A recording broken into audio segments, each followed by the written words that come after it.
பிரியமானவர்களே, இயேசு கிறிஸ்துவின் நாமத்தில் உங்களை நான் வாழ்த்துகிறேன்.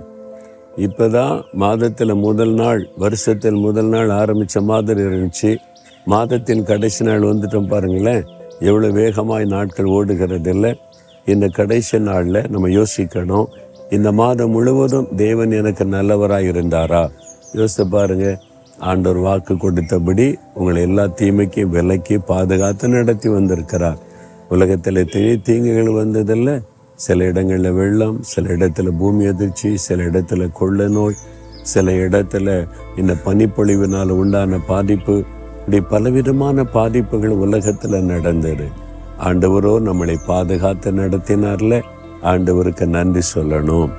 சரி, இந்த நாள் ஆண்டவர் என்ன சொல்றான்னு பார்த்தீங்கன்னா, ஏசாயா 58 அதிகாரம் 11 வசனத்தில், கர்த்தர் நித்தமும் உன்னை நடத்தி மகா வறட்சியான காலங்களில் உன் ஆத்மாவை திருப்தியாக்குகிறார். நித்தமும் நடத்தின தேவனுக்கு ஸ்தோத்திரம்னு சொல்லுங்க. தினந்தோறும் நடத்தினார்ல, ஆண்டவருக்கு நன்றி சொல்ல நம்ம கடமைப்பட்டு இருக்கிறோம். ஆண்டவரே, நீர் நித்தமும் என்னை நடத்தினீர் அப்படின்னு ஆண்டவருக்கு நம்ம நன்றி சொல்லணும். சரியா? அப்போ ஆண்டவர் நடத்தி வந்த பாதையை யோசித்து பார்த்தா தான் உங்களுக்கு தெரியும்.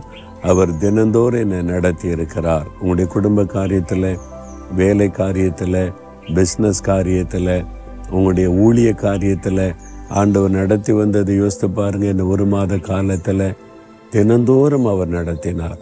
இல்லை, நான் மாதத்தில் 4 நாள் தான் நடத்துவேன் அப்படி சொன்னார் ஆண்டவர். இல்லை, ஒரு நாள் விட்டு ஒரு நாள் தான் வருவேன், அப்புறம் மீதி நீ பார்த்துக்க அப்படின்னு சொன்னாரா? இல்லை, தினந்தோறும். அவருக்கு ரெஸ்டே கிடையாது, ஓய்வே கிடையாது. தினந்தோறும் நம்ம கூட இருந்து நடத்துறது தான் அவருடைய வேலை.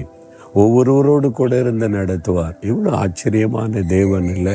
அப்போ அவரோட நடக்க ஆரம்பிச்சிட்டாலே நீங்கள் நடக்கிறது நிறுத்த முடியாது. என் இயேசு என் கூட நடக்கிறார், என்னை கைப்பிடித்து நடத்துகிறார், நித்தமும் நடத்துகிற தேவன். மனதார அவரை ஸ்தோத்திரம் பண்ணுங்க. ஆண்டவரே, இந்த மாதம் முழுவதும் தினந்தோறும் நடத்தினீங்க, வருகிற மாதமும் என்னை நடத்துவீங்க, வருகிற வருஷமெல்லாம் நடத்துவீங்க, ஒரு நாளும் என்னை விட மாட்டீங்கன்னு சொல்லி ஸ்தோத்திரம் பண்ணுங்க. உள்ளத்தோட மகிழ்ச்சி, சந்தோஷம் வந்துவிடும்.